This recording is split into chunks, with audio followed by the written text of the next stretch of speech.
step number 5 has us using what's called the table saw to rip cut the board to whatever width we need. All right, so we're cutting the lumber to the precise width by making a rip cut. That means we're cutting in the direction of the grain like you see here. Okay, so we'll be cutting that piece off. All right, so looking at the parts of the machine here, you're going to see that in the lab we have 2 different table saws. One of them we primarily use just to do the rip cuts. You'll see there's something called the rip fence. Should make sense. It's called a rip fence because we do rip cuts with it, like you saw in the last picture. We also have another saw that's set up with a sled over here for cross cutting. Okay, the board lays in here, then you cut off the end of the board to whatever length. That's going to be step number 6 and 7. We'll get to that later. For now, we're just going to focus on the actual rip fence and the rip cutting.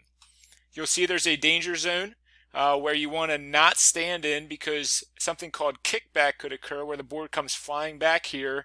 You don't want to be right behind where that kickback could occur. So typically I stand over here like you'll see in the video and then just reaching over to make the cut. We have a blade height adjustment wheel in the front. When you raise that clockwise, it's going to raise the blade up. When you go counterclockwise, it's going to lower the blade down. Okay, we have an on-off paddle. Basically, you just pull that red paddle towards you to turn on the machine. You then press it to turn off the machine. Alright, so the first thing you see me doing here is using the rip fence. There's a little red lever that's going to change the width of the board. So there's a ruler here that I'm looking at to determine how wide. Let's say I'm cutting 4 inches. I'll set that mark to 4 inches. And then I'm going to lock it in place.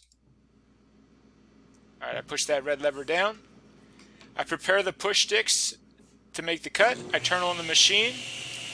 Notice the first thing I do when I make the cut is I start with just my hands.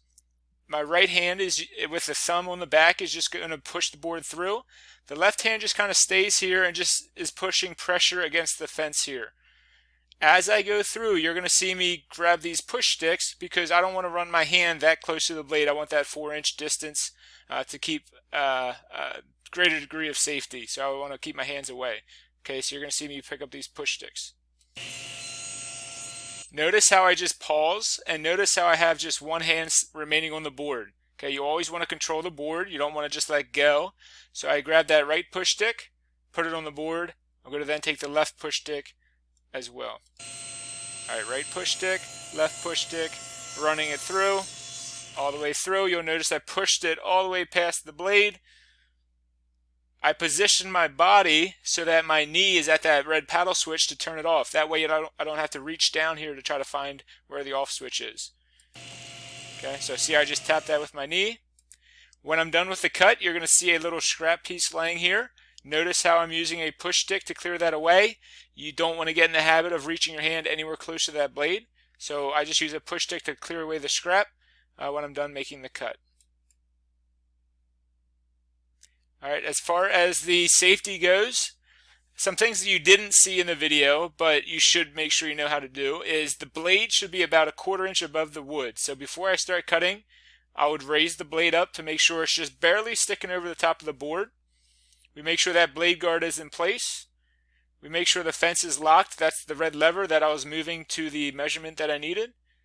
One thing I didn't mention was the jointed edge should be against the fence. If it looks crooked or you see a gap, you should joint the edge again. So let me go back here quickly. Let me see if I can find it.